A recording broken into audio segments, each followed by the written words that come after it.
At a distance, Rodriguez eating his lead leg up, oblique kicks and low kicks, and, throwing a variety of different taekwondo skills at Ortega could make him look a little bit uncomfortable. Because for me, Ortega does his best work in the boxing range and, boxing to elbows like we saw against Frankie Edgar. Of course, Rodriguez has got good elbows as well, but they're a bit more chaotic than Ortega's. Ortega's are far more Muay Thai elbows on the end of boxing. Rodriguez are like the kind of wild elbows that you see all the kids throwing in the gym these days when they're sparring. It's like the elbows that they imagine are going to land and they're going to post it on Instagram the next day. Do you know what I mean? They're like I love it. I love it. But the amount of times that Rodriguez has thrown those kind of wild elbows and stuff as he's moving away, and the one time that it landed against Korean Zombie, like you miss all the other times that he tries it. Like he tried it several times. I think it was the third round against Zombie. I think he threw it twice in that round, and he was baiting him for it in the fifth round as well. Like it's a very interesting technique, but it's a bit of a coin toss as to whether it's going to land sometimes, because you've got to predict that the person is going to run onto it. They don't generate much power in themselves, so you have to rely on the person's momentum coming forward.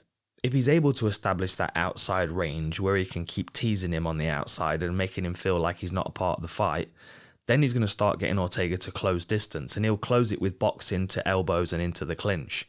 And however Ortega gets his hands on you, he can make jiu-jitsu out of it, as if like magic. Rodriguez getting drawn in and start throwing these weird twisting elbows and stuff, he's going to start exposing his neck and his back in moments where Ortega can grab a hold of it. And I know that sounds a little bit outlandish, but there's good examples of Ortega doing this. If I'm Brian Ortega coming into this one, I know that I'm going to be on the outside, and I know my kicking defense needs to be on point.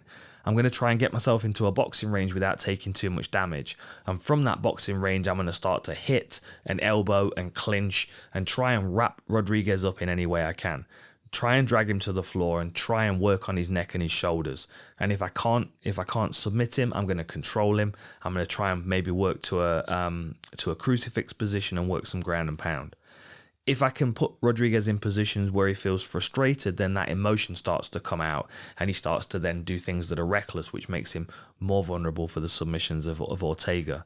And those moments where Rodriguez does get a bit of space and starts to scramble back to his feet, that's when his neck is going to be vulnerable for guillotines and anacondas and darces and even, the odd triangle thrown in there perhaps.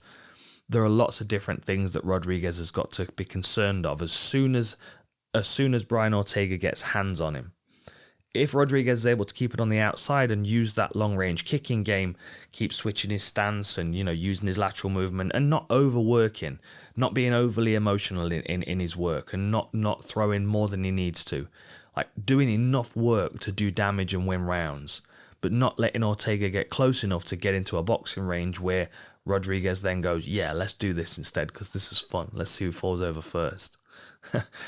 Like, if he plays it smart and plays on the outside, I think he can be real problems for Brian Ortega.